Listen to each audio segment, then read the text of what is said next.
누가복음 19장 1절부터 10절에 예수님께서 삭개오란 사람을 구원하시는 은혜의 말씀이 기록이 되어 있습니다. 그 내용을 잠깐 말씀드리자면 예수님께서 갈릴리를 떠나서 예루살렘을 향해 가시다가 여리고라는 마을을 들어가게 됩니다.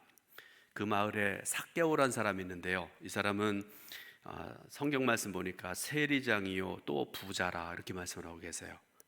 근데 당시에 유대 사회에서 세리장, 비난받는 사람의 대표적이죠. 부자도 사람들로부터 존경받지 못하는 사람들입니다. 이 사람은 이스라엘 백성들로부터 존경받지 못한 사람의 대표적인 사람이죠. 19장 7절을 보게 되면 그 이유가 있는데요. 제가 읽어드리겠습니다.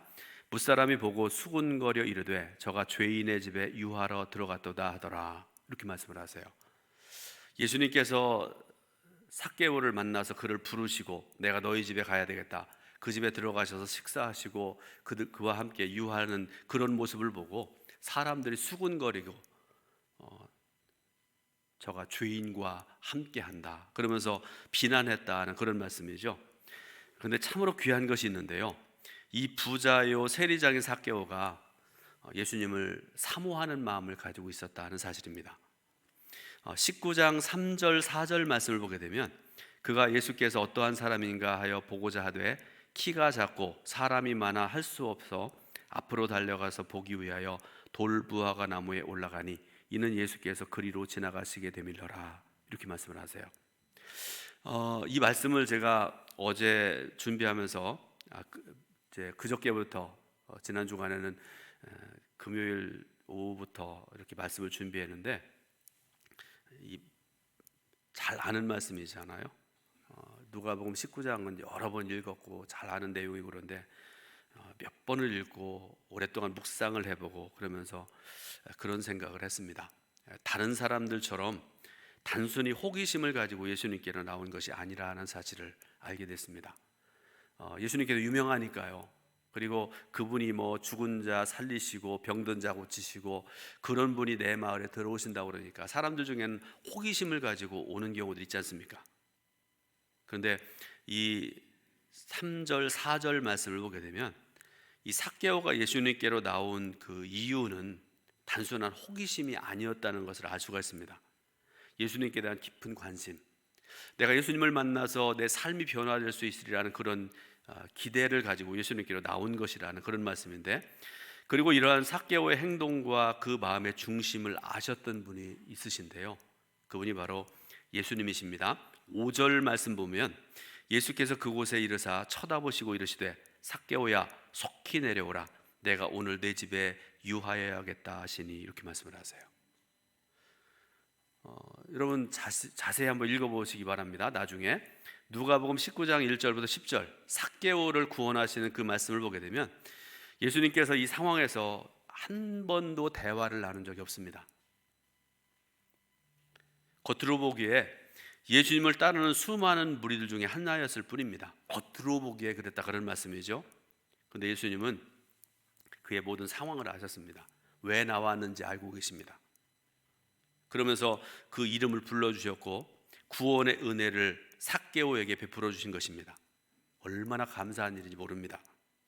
그런데 중요한 것은 구원받은 이후의 삭개오의 모습인데 여러분 얼마나 우리에게 소중한 교훈을 주시는 말씀인가를 생각을 해봐야 됩니다.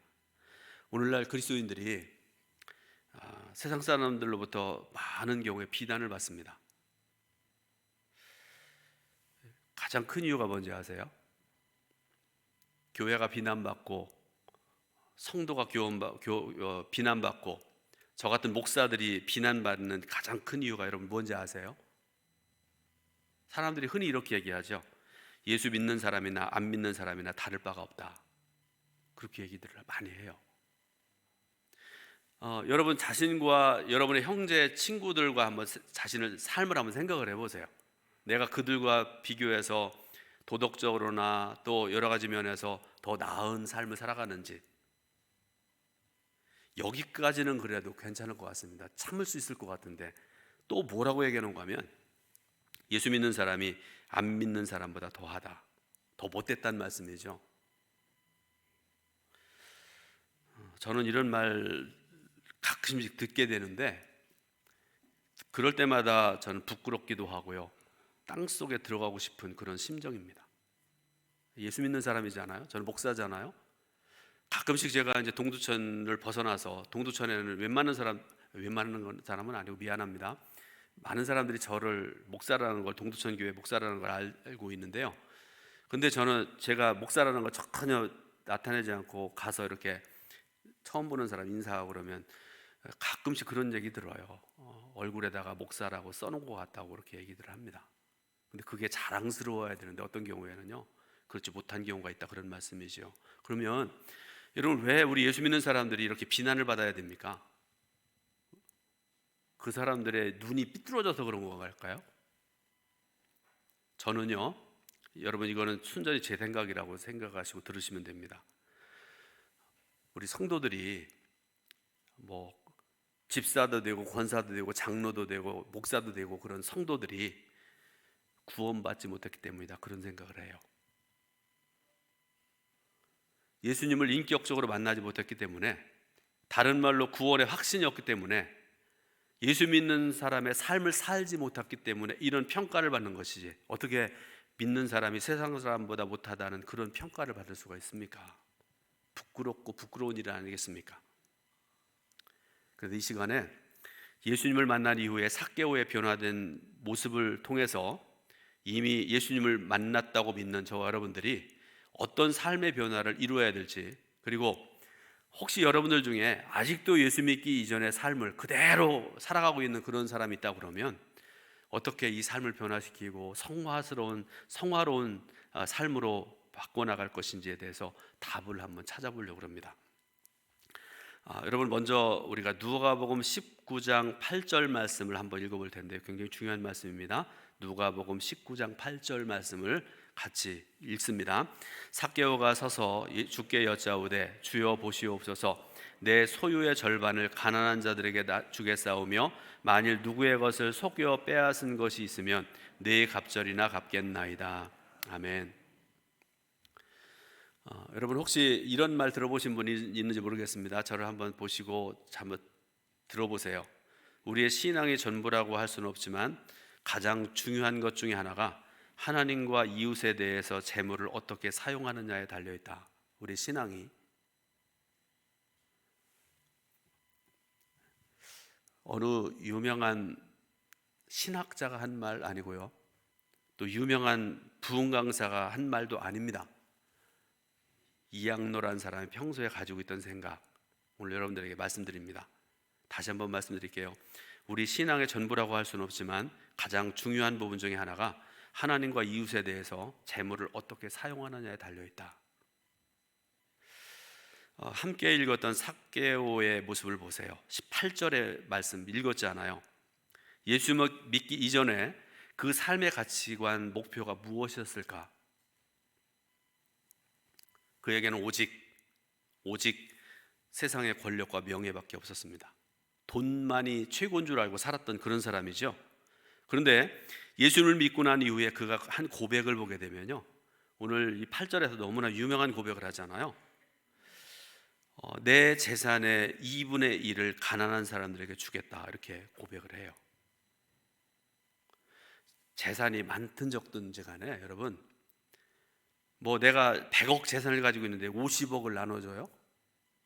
나는 가난해서 지금 100만 원밖에 없는데 50만 원을 이웃에게 나눠줘요? 여러분, 상상이나 할 수 있는 일입니까? 여러분, 그런 생각 해보셨어요? 또 하나의 고백을 하지 않습니까? 만일 누구의 것을 속여서 빼앗은 것이 있다면 4배로 갚겠습니다, 그렇게 고백을 합니다. 그런데 여러분, 한번 가만히 생각을 해보세요. 세리장 삭개오의 삶을 생각을 해볼 때 그가 남을 속이고 남의 것을 빼앗고 그런 일들이 있었을까요, 없었을까요? 아마 수도 없이 많았으리라고 생각을 합니다.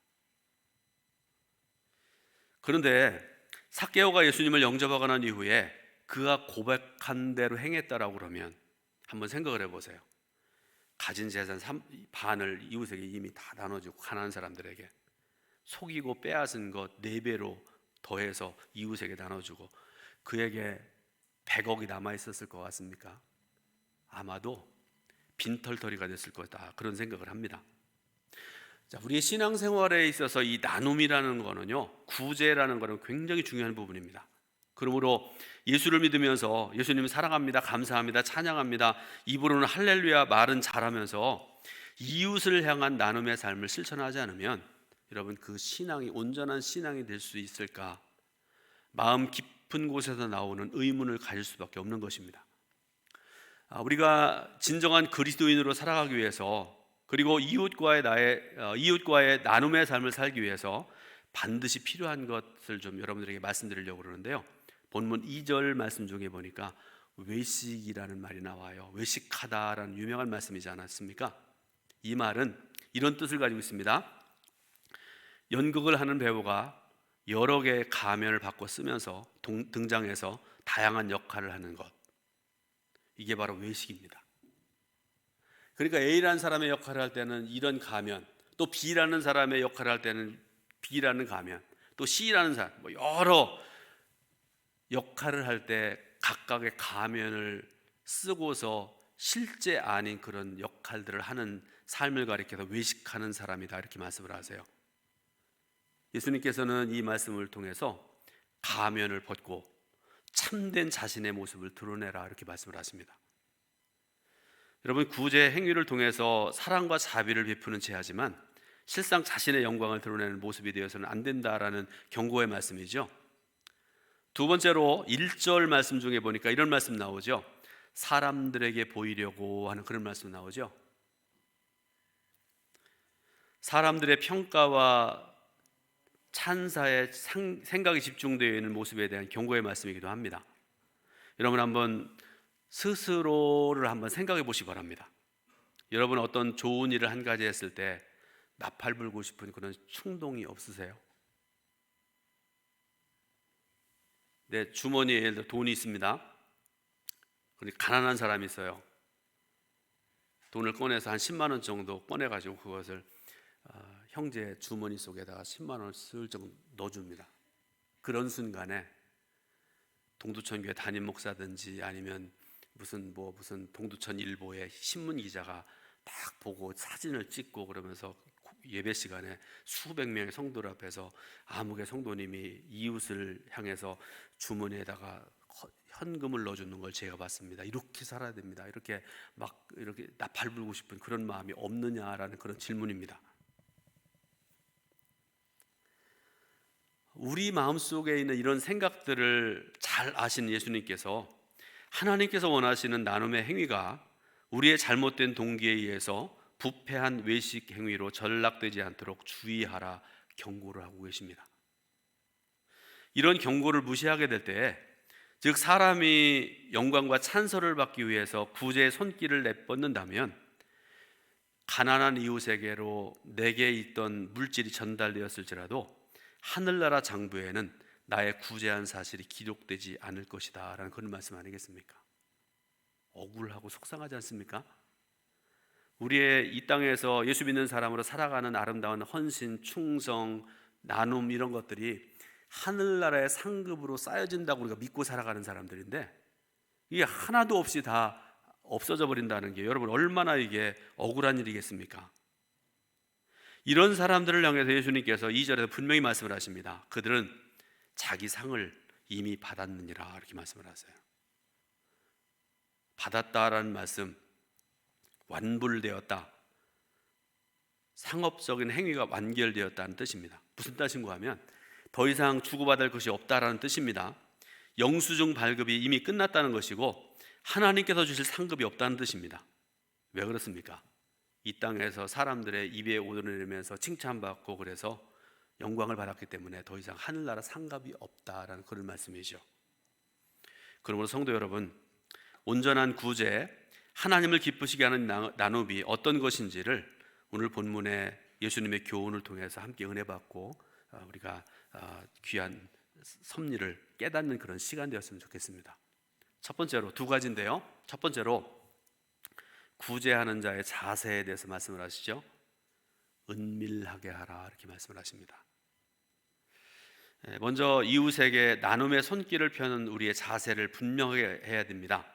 본문 3절 4절 말씀, 오늘 우리가 읽었던 본문 3절 4절 말씀을 같이 읽어보겠습니다. 너는 구제할 때에 오른손이 하는 것을 왼손이 모르게 하여 내 구제함을 은밀하게 하라.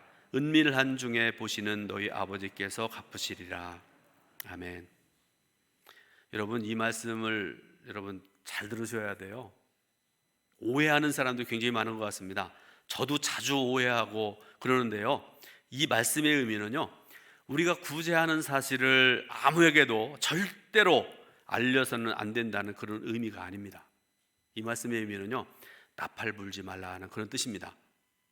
구제를 자신의 의를 드러내는 수단으로 삼아서는 안 된다는 그런 말씀인데, 자, 여러분, 민수기 7장을 보게 되면요, 창세기로부터 요한계시록까지 성경이 신구약 합쳐서 66권이라는 거 아시죠?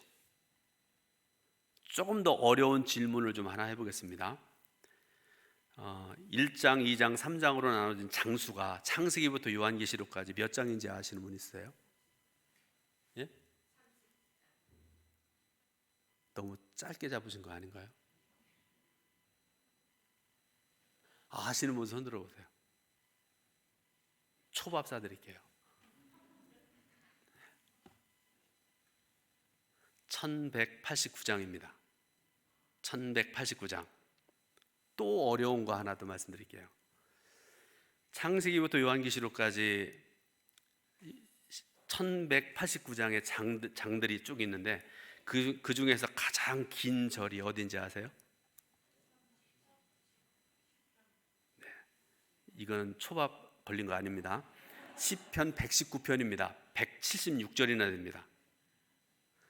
제가 말씀 준비하면서 검사를 해봤는데 하다가 중간에 포기했습니다. 그러면 첫 번째는 그런데 두 번째로 긴 절이 어딘가 제가 하다가 말았어요. 우리 한국 사람들은 금메달만 관심이 있으니까 저도 그것만 관심이 있어서 하다가 말하는데 혹시 틀려도 상관없습니다. 제가 보기에는 민수기 7장인 것 같아요. 무려 89절이나 됩니다. 그런데 여러분, 그 긴 절 민수기 7장의 1절부터 89절까지의 말씀을 통해서 하나님께서 우리에게 원하시는 것이 무엇인가를 우리가 생각을 해봐야 되는데요, 이런 것입니다. 출애굽한 이스라엘 백성들이 광야길을 걸어가면서 하나님 말씀 안에서 행하고 걸어가도록 하기 위해서 하나님께서 율법에 따라서 성막을 건축하게 하시죠.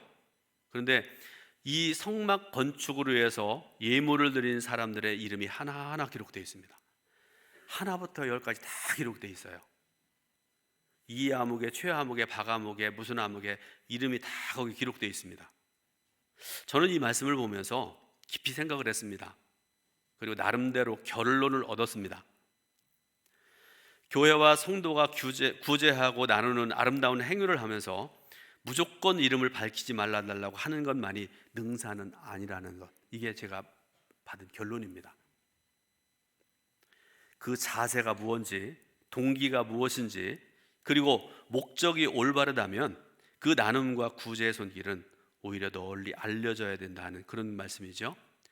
역대상 29장을 보게 되면 다윗을 비롯해서 이스라엘의 지도자들이 성전 건축을 위해서 하나님 앞에 어떻게 헌신했는지, 누가 예를 들어서 누구 100만 원 헌금했고 누구는 돈 없어가지고 10,000원 헌금했고, 이런 것들이 역대상 29장에 보면 자세히 기록이 되어 있습니다.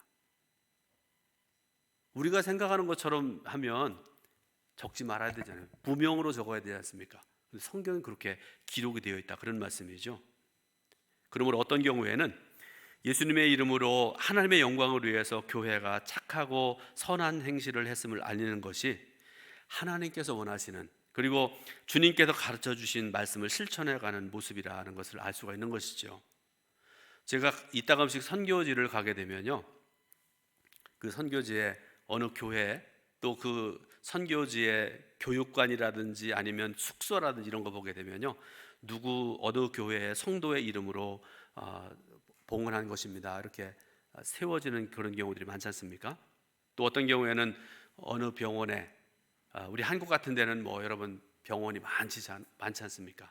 아프리카 같은 데 가보면요 병원들이 거의 없잖아요. 제가 말라위를 3년 전에 가서 병원에 가봤는데요, 시골에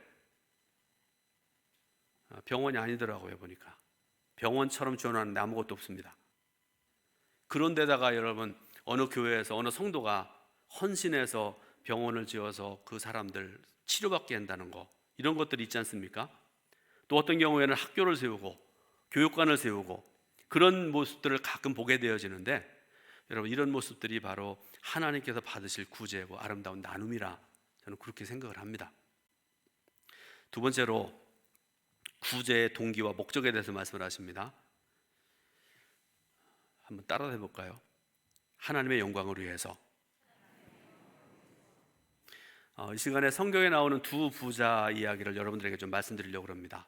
첫 번째로 누가복음 12장 13절부터 21절을 보게 되면 한 부자의 비유라 이름 붙여진 유명한 말씀 나오죠. 이 부자는요, 열심히 일하는 사람입니다. 성실하게 돈을 벌었습니다. 풍요로운 미래와 행복한 노후를 위해서 저축을 하고 세운 계획대로 일을 진행합니다. 그리고 부자가 계획한 대로 일은 착착 진행되어서 그가 정한 목표를 다 성취하게 됩니다.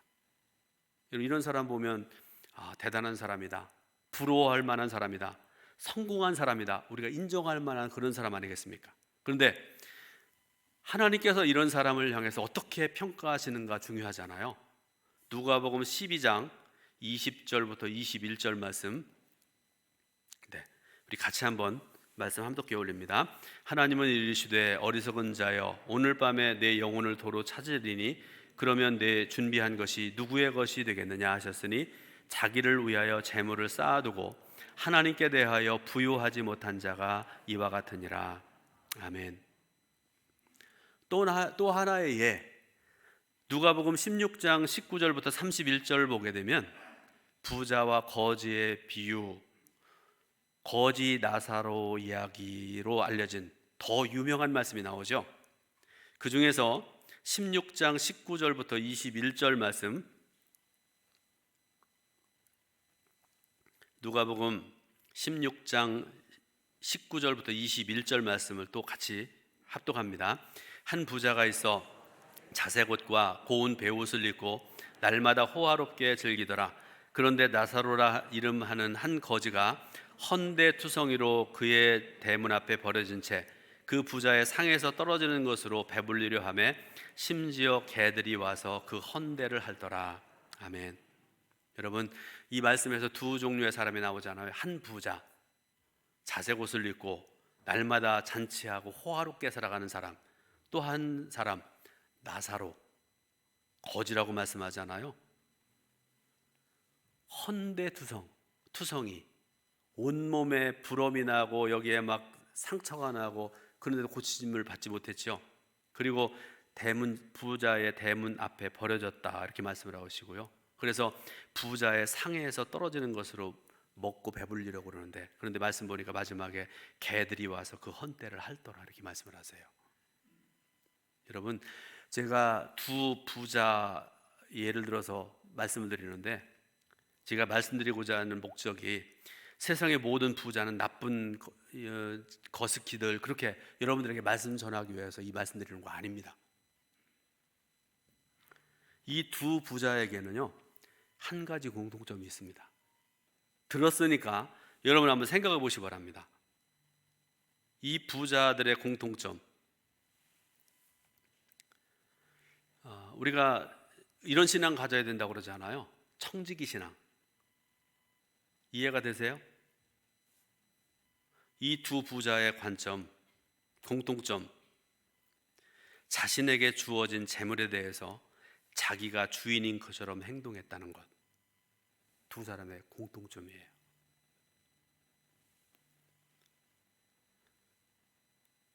재물 내가 가지고 있는데 엄청나게 많은 재물을 가지고 있습니다. 그런데 이 사람들의 관점은 뭔가 하면 오직, 이게 중요하죠.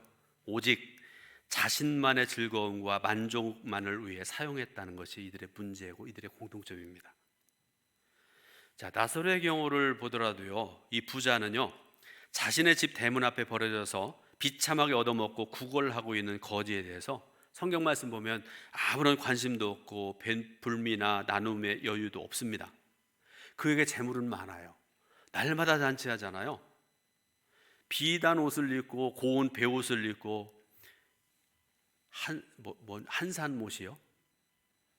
수백만 원짜리 옷을 입고 그렇게 살아가는데, 그런데 어려운 이웃을 위해서는 조금의 나눌 마음도 그런 여유도 없는 사람이지요. 어떻게 해야 됩니까?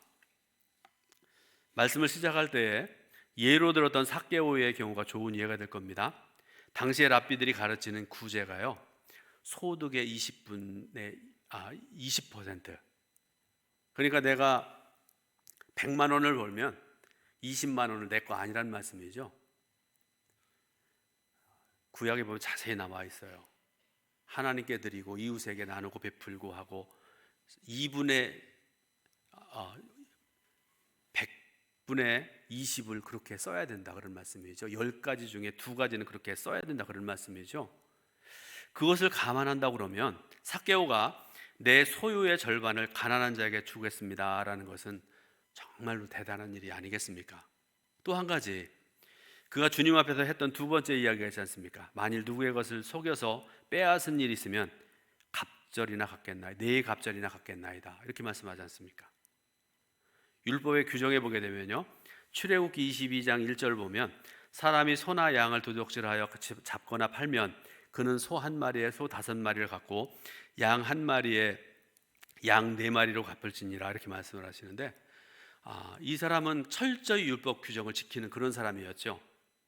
근데 중요한 것은요, 예수님을 만난 이후에 삭개오가 자기 중심의 삶에서 하나님께서 기뻐하시는 삶으로 그 삶이 변화되고 있다는 사실입니다.